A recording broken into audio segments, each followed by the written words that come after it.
Welcome to my YouTube channel. आज हम बात करने वाले हैं न्यूबॉर्न रिससिटेशन के बारे में। आज का हमारा टॉपिक है न्यूबॉर्न रिससिटेशन।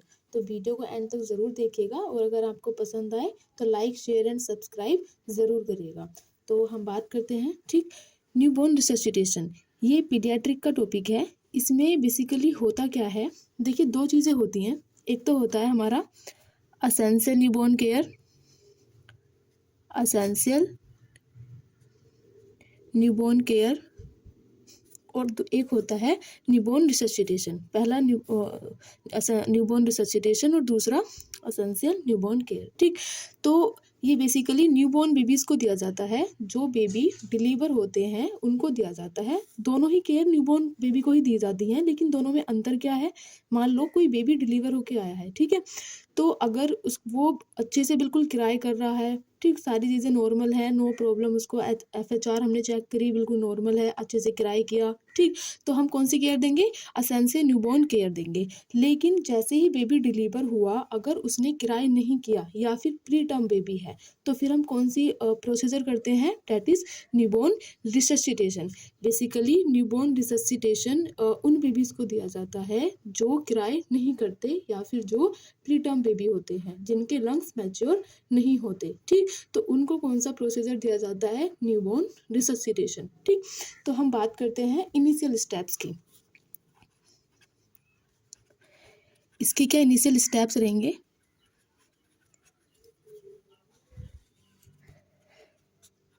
ठीक, तो जैसे ही बेबी डिलीवर हुआ, हमें नहीं पता कि हमें उस बेबी को असेंशियल न्यूबॉर्न केयर देनी है या फिर न्यूबॉर्न रिससिटेशन के लिए लेके जाना है, हमें नहीं पता।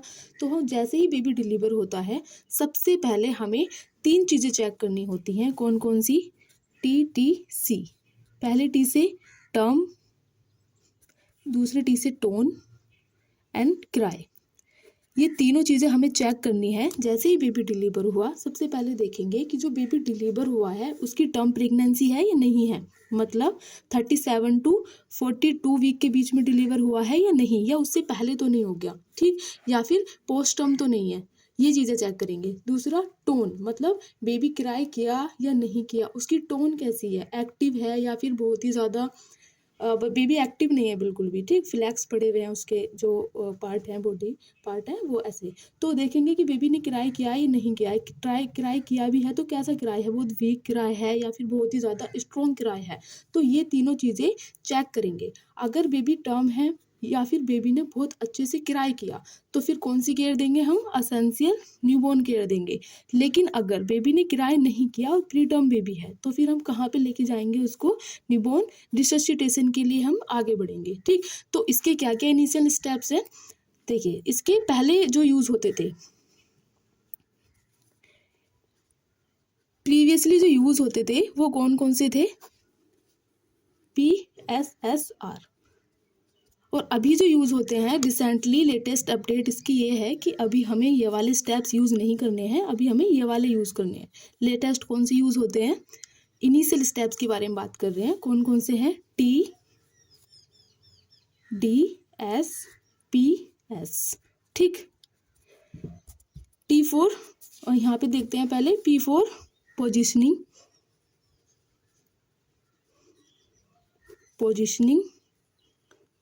सक्शनिंग, स्टिमुलेशन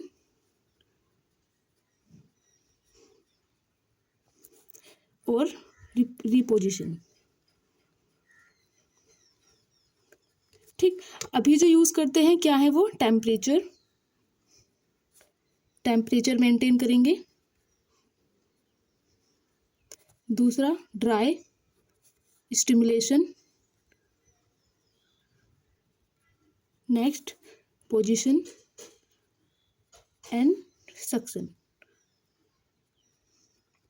ठीक, ये जो 5 स्टेप्स हैं ये हमारे इनिशियल स्टेप्स के अंदर आते हैं। जैसे ही बेबी डिलीवर हुआ, हमने क्या चीज़ें, 3 चीज़ें चेक करी, टर्म, टोन एंड क्राई। मतलब बेबी टर्म है, टर्म प्रेगनेंसी है या नहीं है, क्राई कर रहा है नहीं कर रहा, क्राई कर भी रहा है तो कैसी क्राई है, वीक है, स्ट्रॉन्ग है, उसकी टोन कैसी है, ये तीनों चीज़ें हमने चेक करी। तो हमने देखा कि बेबी बिल्कुल नॉर्मल है, मतलब क्राई भी अच्छी है, स्ट्रॉन्ग है, टर्म प्रेगनेंसी है, नो प्रॉब्लम। तो बस just initial essential newborn care की तरफ ले जाएंगे। लेकिन अगर बेबी ने क्राई नहीं किया तो तुरंत हमें क्या करना है, हम इन 5 स्टेप्स की तरफ बढ़ेंगे। ठीक है, कौन कौन से? इन 5 स्टेप्स की तरफ हम बढ़ेंगे। सबसे पहले हम ये वाले यूज़ करते थे, position, suctioning, stimulation and reposition, but latestly हम इनको यूज़ कर रहे हैं, इनको फॉलो करते हैं। ठीक है, स्टेप बाय स्टेप। तो सबसे पहला है जैसे temperature. First is temperature. Temperature newborn baby का टेम्परेचर मेंटेन करना बहुत ही ज़्यादा ज़रूरी है, क्योंकि जो न्यूबॉर्न बेबी होते हैं उनको बहुत ही ज़्यादा रिस्क रहता है हाइपोथर्मिया में जाने का। तो उसके लिए हमें सबसे पहले बेबी का टेम्परेचर मेंटेन करना है। हो सकता है टेम्परेचर मेंटेन करने के बाद बेबी क्या करने लग जाए? क्राई करने लग जाए। तो इसलिए सबसे पहला स्टेप है हमारा टेम्परेचर मेंटेन करना। तो इसके लिए हम पहले क्या करेंगे? एक तो पहले से ही, अभी बेबी डिलीवर नहीं हुआ है, हमें नहीं पता कि उसको आसान से न्यूबॉर्न केयर देने की ज़रूरत है या न्यूबॉर्न रिससिटेशन देने की ज़रूरत है, तो हम पहले से ही प्रीपेयर रहेंगे। ठीक, तो उसके लिए हमें क्या करना है? सबसे पहले तो रेडिएंट वार्मर तैयार करके रखना है। रेडिएंट वार्मर तैयार रखेंगे और देखेंगे कि वो वर्किंग है या नहीं है, कहीं ख़राब तो नहीं है। पता चला हमें न्यूबॉर्न रिससिटेशन की देने की ज़रूरत पड़ गई, हमें वार्मर पे रखना पड़ा बच्चे को, मशीन ही काम नहीं कर रही, तो ये हमारी नर्सिंग रेस्पॉन्सिबिलिटी है कि सारे जितने भी इंस्ट्रूमेंट वगैरह हैं सबको चेक करना है कि वो वर्किंग है या नहीं है। ठीक, तो रेडिएंट वार्मर हमें प्रिपेयर कर करके रखना है, बिल्कुल चला के रखना है, चेक करके रखना है कि वर्किंग है या नहीं है। दूसरा, जो डिलीवरी रूम है उसका टेम्परेचर मेंटेन करके रखेंगे। डिलीवरी रूम का टेम्परेचर मेंटेन करके रखेंगे। कितना होना चाहिए डिलीवरी रूम का टेम्परेचर? 25 टू 28 डिग्री सेल्सियस, इतना डिलीवरी रूम का टेम्परेचर मेंटेन करके रखेंगे। ठीक, अगर जो लोग हॉस्पिटल में ड्यूटी करते हैं या जिन्होंने ओटी गायनी ओटी में या फिर डिलीवरी रूम में ड्यूटी करी होगी, उनको पता होगा कि जो डिलीवरी रूम्स होते हैं वो थोड़े वार्म ही रहते हैं। ठीक है, क्यों? क्योंकि ताकि जो बेबी डिलीवर हुआ है वो हाइपोथर्मिया में ना चला जाए, टेम्परेचर मेंटेन रहे, इसलिए। इसके अलावा पहले से ही प्री वार्म टॉवल रखेंगे। क्या? प्री वार्म टॉवल, ताकि हम बेबी को क्या कर सकें?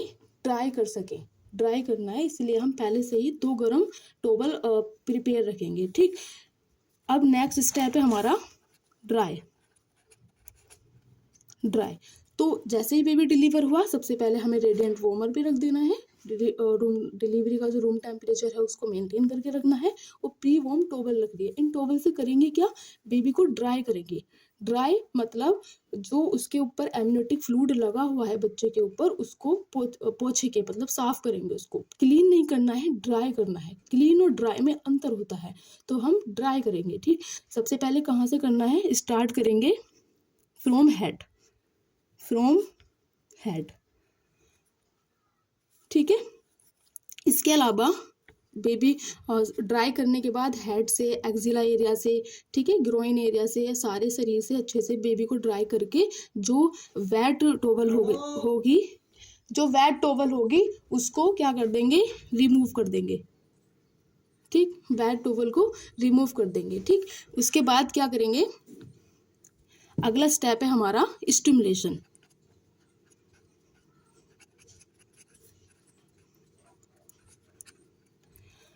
ये सारे स्टेप फॉलो करने के बाद हमने टेम्परेचर भी मेंटेन कर दिया, ड्राई भी कर दिया, बट स्टिल बेबी अभी भी क्राई नहीं करा। तो फिर अगला स्टेप क्या है हमारा? स्टिमुलेशन, मतलब बेबी को स्टिमुलेट करेंगे। कैसे करेंगे? जो बेबी का पैर होता है उस पर किक मार के, जो बेबी के सोल पे किक कर सकते हैं, या फिर बेबी को लेफ्ट लेटरल पोजीशन देके उसकी बैक को रब कर सकते हैं हाथ से। ठीक है, तो क्या कर सकते हैं स्टिमुलेशन के लिए? या तो हम फ्लिकरिंग ऑफ द सोल को टच करके उसमें किक मार के, या फिर दूसरा क्या है? रब करके, rubbing of back in left lateral position.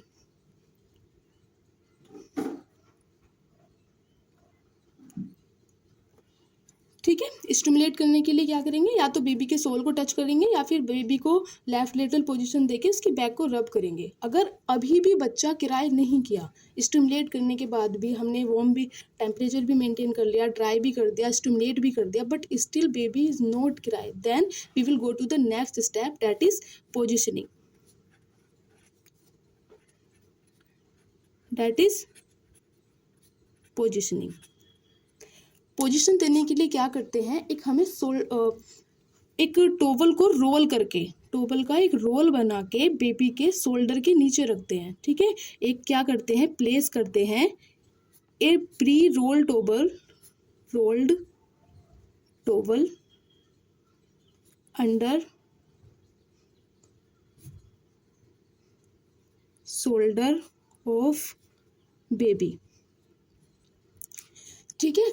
एक मतलब पहले से ही प्रिपेयर करके रखते हैं, टॉवल को रोल कर लिया जस्ट और बेबी के शोल्डर के नीचे रख दिया ताकि उसका जो एयरवे है वो ओपन हो जाए। हो सकता है गले में कुछ ऑब्स्ट्रक्शंस हो, है ना, ऐसे भी तो हो सकता है ना, तो ताकि वो ओपन हो जाए और बेबी इजीली ब्रीथ कर पाए।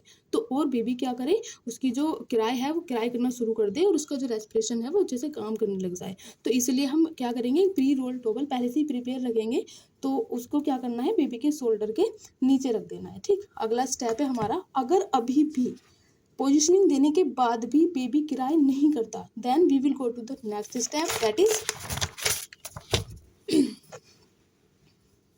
That is suctioning.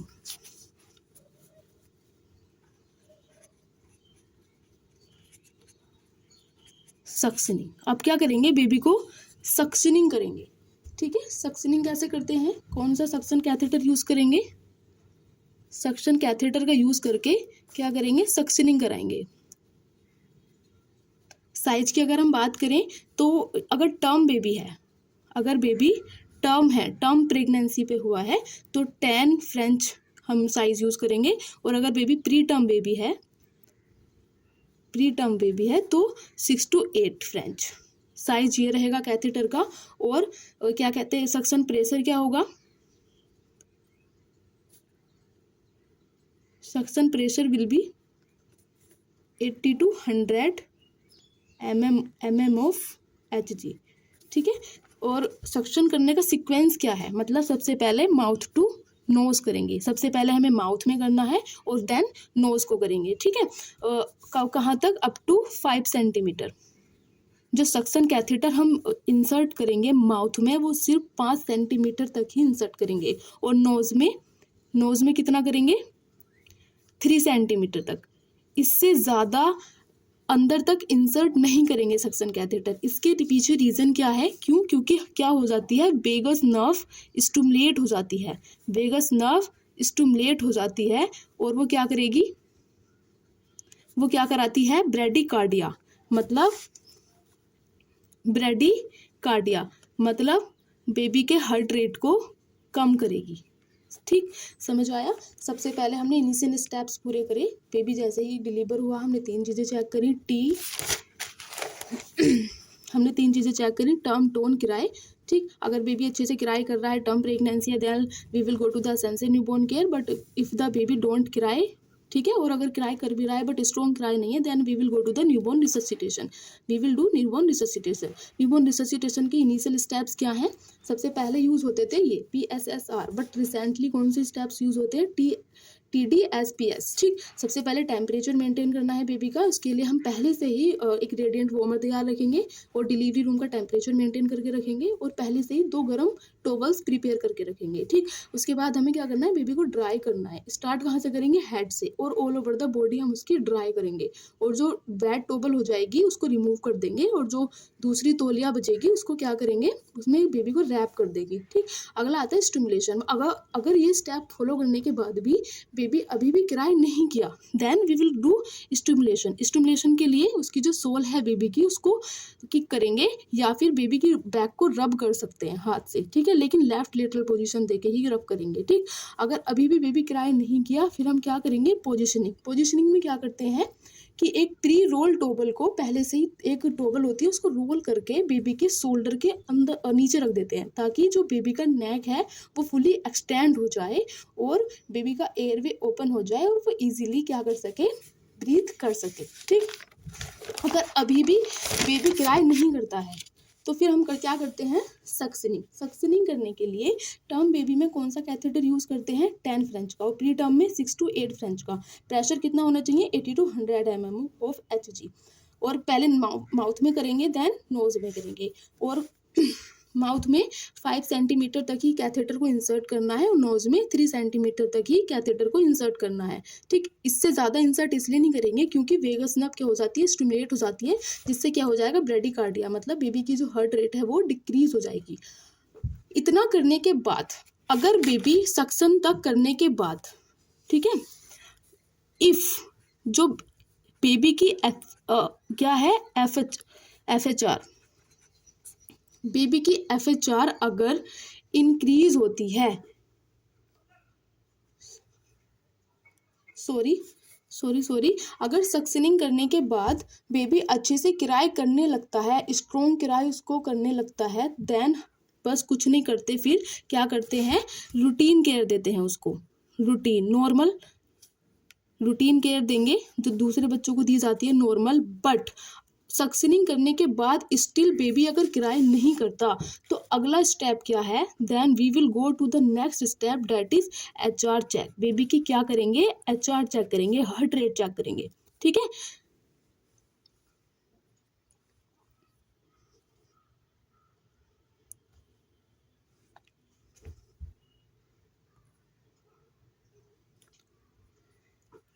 बेबी की क्या करेंगे, HR चेक करेंगे, मतलब हार्ट रेट चेक करेंगे। ठीक है, सक्शनिंग तक करने के बाद अगर बेबी क्राई नहीं करता है, अभी भी क्राई नहीं कर रहा, तो हमारा नेक्स्ट स्टेप है बेबी की HR चेक करेंगे, मतलब हार्ट रेट चेक करेंगे। इसके दो मेथड हैं, दो मेथड से हम इसको चेक कर सकते हैं। पहला है ऑस्कल्टेशन,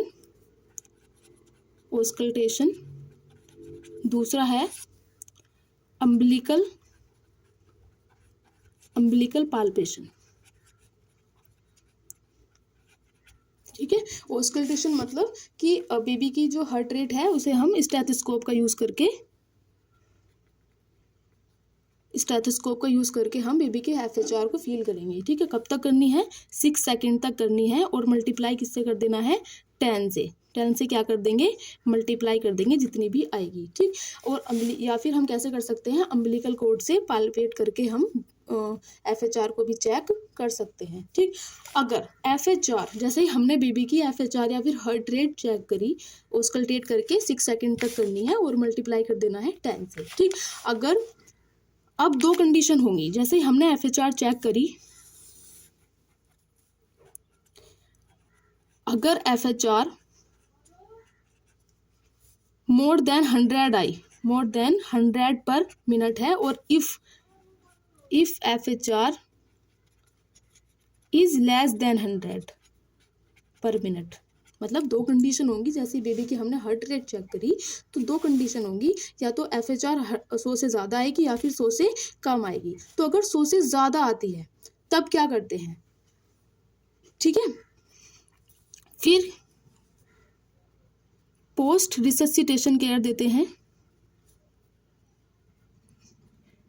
पोस्ट रिससिटेशन केयर देंगे, जिसमें जैसे कि बस जस्ट SpO2 मॉनिटर करते रहेंगे बेबी की कि SpO2 इसका कितना है, या फिर और ऑक्सीजन हुड से ऑक्सीजन प्रोवाइड करते रहेंगे। ठीक है, बट अगर FHR 100 से कम आती है देन हम क्या करते हैं, PPV का मतलब है पॉजिटिव प्रेशर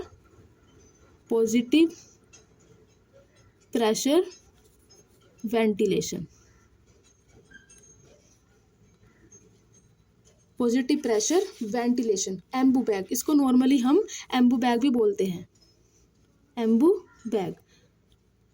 बैग से हमें बेबी को क्या देनी है, ऑक्सीजन प्रोवाइड करानी है। ठीक है, ऑक्सीजन प्रोवाइड करानी है, कब तक कराएंगे, अप टू 30 सेकेंड, 30 सेकेंड तक पॉजिटिव प्रेशर वेंटिलेशन बेबी को प्रोवाइड करवाएंगे, या फिर एम्बू बैग भी बोलते हैं उसको। 30 सेकेंड तक हमें बेबी को एम्बू बैग का यूज़ करके बेबी को ऑक्सीजन प्रोवाइड करानी है। ठीक है, अब दो कंडीशन होंगी, जैसे हमने 30 सेकेंड तक बेबी को PPV प्रोवाइड कराया तो दो चीज़ें होंगी, या तो क्या होगा, इफ़ बेबी HR इंक्रीज बढ़ जाएगी, ठीक है, या तो बेबी की जो हार्ट रेट है बढ़ जाएगी,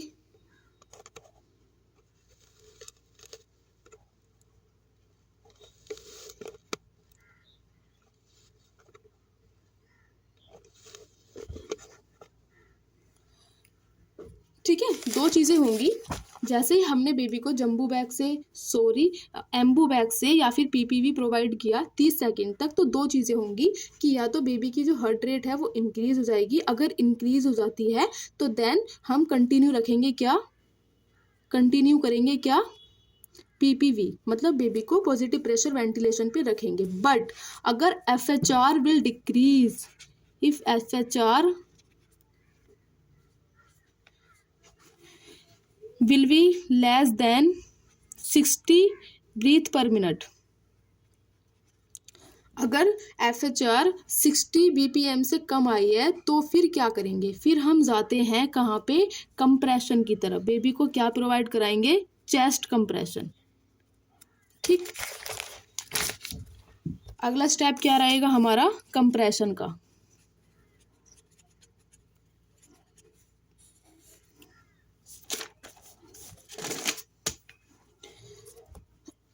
ठीक है, कंप्रेशन मतलब बेबी को चेस्ट कंप्रेशन हम प्रोवाइड कराएंगे। इसका रेशियो कितना है, अगर हम चेस्ट कंप्रेशन और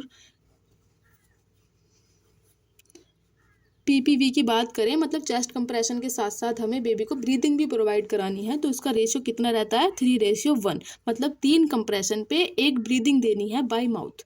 समझ आया। ठीक, कंप्रेशन प्रोवाइड कराएंगे बेबी को। अगर बेबी की हार्ट रेट 60 से कम आई है पीपीवी देने के बाद भी, पॉजिटिव प्रेशर वेंटिलेशन देने के बाद भी 30 सेकेंड तक अगर बेबी की हार्ट रेट 60 से कम है, if FHR is less than 60, देन हम क्या करेंगे, कंप्रेशन, मतलब क्या प्रोवाइड कराएंगे बेबी को, कंप्रेशन।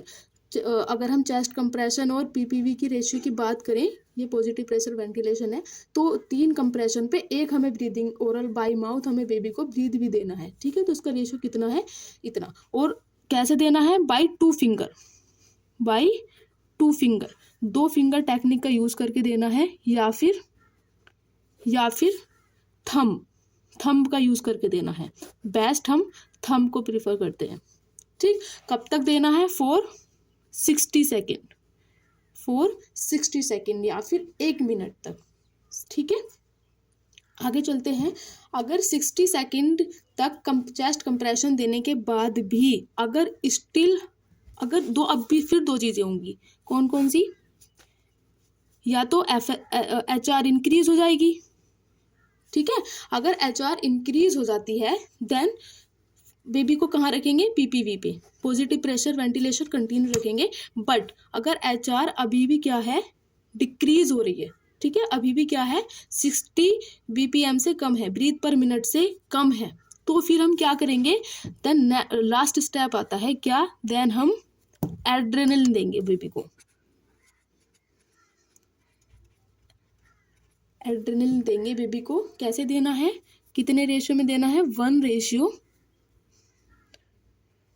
1:10,000 डाइल्यूशन में।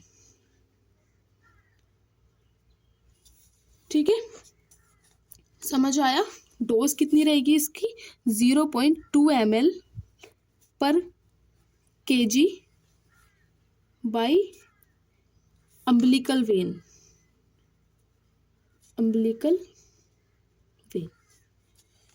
तो ये हमारा कंप्लीट टॉपिक था न्यूबॉर्न रिससिटेशन का। एक बार रिवाइज कर लेते हैं पीछे से। ठीक है, तो न्यूबॉर्न रिससिटेशन बेसिकली हॉस्पिटल में न्यूबॉर्न बेबीज़ को दिया जाता है। हमें नहीं पता जो बेबी डिलीवर होने वाला है उसको न्यूबॉर्न रिससिटेशन देना है या नहीं देना है, तो कैसे पता चलेगा, जैसे ही बेबी डिलीवर होता है सबसे पहले 3 चीज़ें चेक करनी है। सबसे पहली टोन एंड किराए। ठीक है, अगर बेबी अच्छे से किराए कर रहा है, स्ट्रॉन्ग किराए है, टर्म प्रेगनेंसी है, टोन भी ठीक है, तो फिर न्यूबॉर्न रिससिटेशन देने की आवश्यकता नहीं है। फिर हम क्या देंगे, एसेंशियल न्यूबॉर्न केयर देंगे। बट अगर बेबी किराए नहीं किया then we will go to the newborn resuscitation. इसके इनिशियल स्टेप्स हैं ये TDSPS। ठीक है, अगर इन सारे स्टेप 1 by 1 फॉलो करेंगे, अगर किसी भी स्टेप पे बेबी किराए कर जाता है तो हम नेक्स्ट स्टेप पे नहीं जाएंगे। हम नेक्स्ट स्टेप पे तभी जाएंगे अगर बेबी किराए नहीं करता है। ठीक, तो जैसे ही